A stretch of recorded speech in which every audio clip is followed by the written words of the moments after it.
हमारे साथ मनीष कुमार हमारे संवाददाता इस वक्त जुड़ चुके हैं। मनीष, जिस तरह की खबरें लगातार आ रही हैं कि जनधन खातों में एक समय में जहां जीरो बैलेंस था, वहां आज की तारीख में करोड़ों हजारों करोड़ रुपए जमा हो गए। अब सवाल है कि इन सबको कैसे ट्रेस किया जाएगा, किसने उसमें पैसे डलवाए, कैसे सबकी चेकिंग होगी? बिल्कुल ये बहुत मुश्किल है, लेकिन आपको प्रत्युष पता है कि जिस तरीके से जनधन खातों में जो खाता धारक है उन्हें नहीं पता चल रहा कि आखिरकार उनके अकाउंट में इतने बड़े पैमाने पर पैसा आ कहां से गया।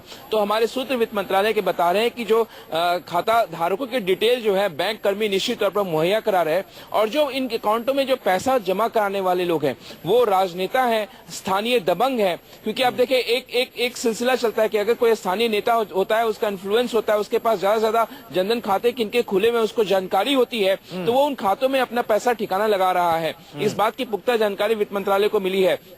और सबसे बड़ी बात कि जब पैसा अगर वापस लेना होगा तो वो अपनी दबंगई से अपना प्रभाव दिखाकर वो पैसा वापस भी ले सकता है।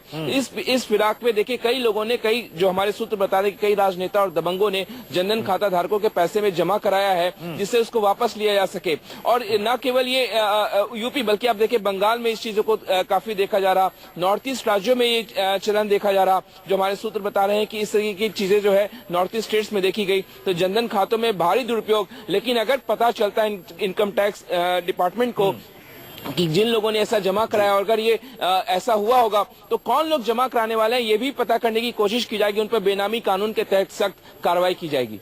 जी, लेकिन तो सबसे ज्यादा घबरा गए होंगे जनधन खाते वाले, जिनके नाम पर ये जनधन खाता खुला, अकाउंट खुला, वो सबसे ज्यादा मुश्किल में गिर जाएंगे। क्योंकि सबसे ज्यादा सवाल जवाब तो उन्हीं से किया जाएगा कि भाई आपने अगर यहां पर पैसे जमा करवाए तो किसने आपको पैसे दिए। क्योंकि हमने खुद भी न्यूज़ 24 ने इसकी तहकीकात की थी, तो कई लोग ऐसे मिले थे जिनका यह कहना था कि साहब मुझे फलां ने पैसे दिए और कहा कि जाकर जनधन खाते में डाल दो। तो सबसे ज्यादा इंक्वायरी में तो ऐसे लोग फंसेंगे।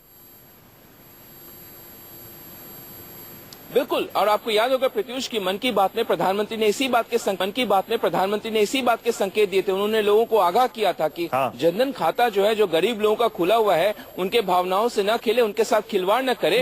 क्योंकि एक बार कानूनी तौर पर अगर उनसे पूछताछ की जाती है और स्वाभाविक तौर पर उनका अगर ये उनकी आमदनी नहीं होगी तो जरूर निश्चित तौर पर ये पैसा बेनामी होगा। तो बेनामी कानून के तहत उनके सख्त कार्रवाई की जाएगी। ये प्रधानमंत्री ने अपने मन की बात में इस बात के संकेत दिए थे, उन्होंने आगाह किया। तो जाहिर तौर पर कल हमने न्यूज़ 24 पे दिखाया प्रदेश की किस तरीके से जयपुर में एक महिला के खाता में पैसे जमा हो रहे हैं। तो ये तमाम देश के अलग अलग जगहों से ये खबरें आ रही है कि जनधन खाता में दुरुपयोग का मामला आ रहा है। तो ये बैंक कर्मी राजनेता का सांठगांठ है, जो कि और दबंगों का, स्थानीय दबंगों का, क्योंकि वो दबाव डालकर एक गरीब आदमी पर दबाव डालकर झाला चल रहा है। इस पर रोक लगाने की सख्त जरूरत है। बहुत बहुत शुक्रिया मनीष हमारे साथ जुड़ने के लिए। एक छोटा सा ब्रेक, आप देखते रहिए न्यूज़ 24।